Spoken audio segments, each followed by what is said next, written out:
Ndabasuje mwese kuri Flow Kitchen and Creative. Amahoro, mumeze neza? Twagarutse muri ya gahunda yacu none mu gikoni, aho tuganira ku biribwa, tukareba ibyo turya bitugirira umumaro kugira ngo turusheho kubungabunga ubuzima bwacu. Tumaze kubimenyera rero, impamvu n'intego dufite turazizi. Natinze, reka duhite dukomeza ku kiribwa cy'uyu munsi nabateguriye kugira ngo tukiganireho, turebe icyo kitumariye kandi turebe n'uburyo tugifatamo kugira ngo kitugirire umumaro kurushaho. Uyu munsi rero mu gikoni nabazaniye ikiribwa cyitwa karera. Ese karera urayizi? Ishobora kubiza abantu bakeya, ariko ndaje kugira ngo nyibasobanurire, mbabwire, ndetse no ku mashusho muragenda mubibona uko iteye. Urasanga ushobora kuba warayibonye wenda ntubyiteho, cyangwa se utarayibona, gusa mbamara impungenge bazanira ibiribwa bidahenze kandi byoroshye kubibona. Ushobora kuba utayizi ariko uyumvishe, ariko nujya mu isoko ahantu hose uhahira henshi zirahaba kandi ntabwo zihenda. Ushobora kubona ikiro kuri 500 cyangwa 1000, cyangwa se imwe ukayigura 100 cyangwa 200. Murumva ni ikintu giciriritse gisanzwe kidahenze ariko gifite umumaro ukomeye cyane. Karera rero, cyangwa se banayita nanone melon amer. Melon nka watermelon uko tubyumva, ariko bakongeraho amer, bivuga ngo ni melon isharira. Nk'uko rero izina naryo ribivuga, karera ni ikiribwa, ni urubuto rusharira cyane cyane. Uko gusharira kwacyo rero tugiye kuganira uburyo bituma rugira akamaro gakomeye cyane ku mubiri wacu. Akenshi iyo urebye usanga imibiri yacu iteye ikunda gufashwa n'ibintu bisharira cyane, usanga byifitemo ubushobozi bwo kutugirira akamaro. Tugiye rero kubiganiraho muri none mu gikoni yacu, uko mbabwiye tuganire kuri karera cyangwa se melon amer nk'uko mbibabwiye. Nureba n'amafoto urashobora kugenda usobanukirwa icyo kiribwa. Ndakeka ko abenshi murasanga mwarakibonye, wenda mukaba mutakitagaho cyangwa se mutari muzi uko cyaribwa, ariko mukizi. Nibyo rero tugiye kuganiraho. Tega amatwi, mwiza amatwi kugira ngo tuganire ku bifitiye imibiri yacu akamaro. Karera rero umwihariko wayo ntanavuga byinshi, izwiho kuvura diabete. Abarwayi ba diabete mwigire hino, mutega amatwi. Waba uyirwaye cyangwa se umuntu uyirwaye, uzi umuntu uyirwaye, tega amatwi umva uko wakwifasha cyangwa se ugafasha na mugenzi wawe. Ikora ibintu byinshi bitandukanye, ariko umwihariko wayo ni ukuvura diabete, cyane cyane n'ubwo busharire nyine yifitemo.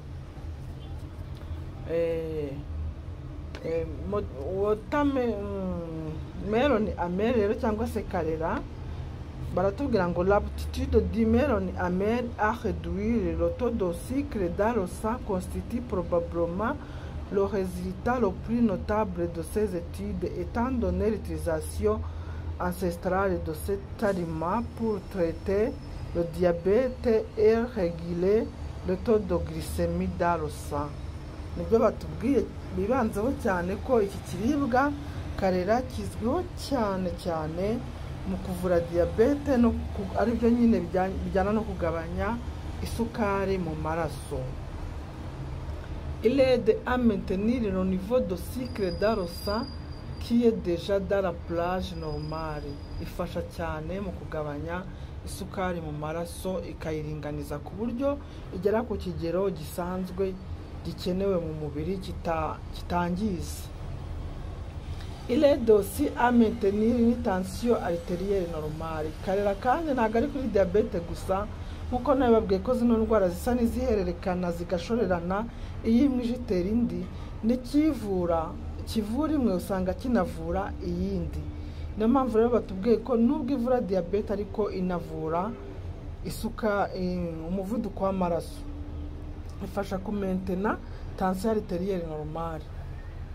Nuko uzasanga ibintu bitera diabete binatera umuvuduko w'amaraso, niko uzasanga n'ibintu bivura diabete byinshi bihita bivura icyarimwe n'umuvuduko w'amaraso, n'umwijima se, n'umutima. Ni indwara zihererekana mu kuzirwara, kandi wanazivura ufatira ibintu tuba tuganiraho, ukazivura mu ruhererekane, n'ubundi kimwe kikavura izo ndwara zose, cyangwa se kikavura bibiri.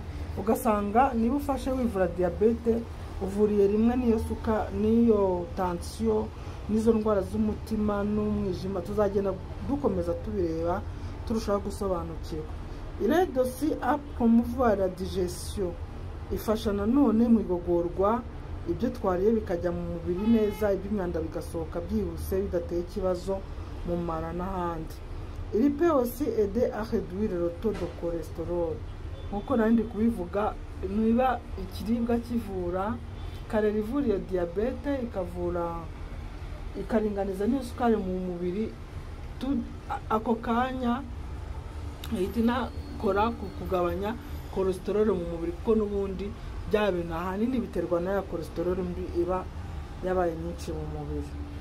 Karera rero urumva ivura ikora kuri iyo sukari cyane cyane, nacyo cy'ingenzi uyu munsi nabazaniye. Ariko muri uko kuvura diabete ikavura ikaringaniza umuvuduko w'amaraso, kandi noneho igakora kuri digestion, niko tubibonye, ikanagabanya ibinure, ikakura ibinure bibi mu mubiri.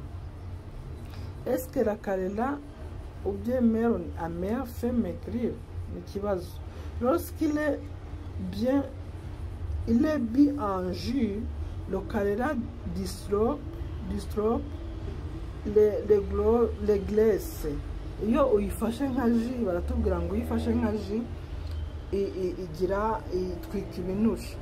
Il est un merveilleux alimentaire et bien neutre, et son action serait très intéressante pour lutter contre l'obésité.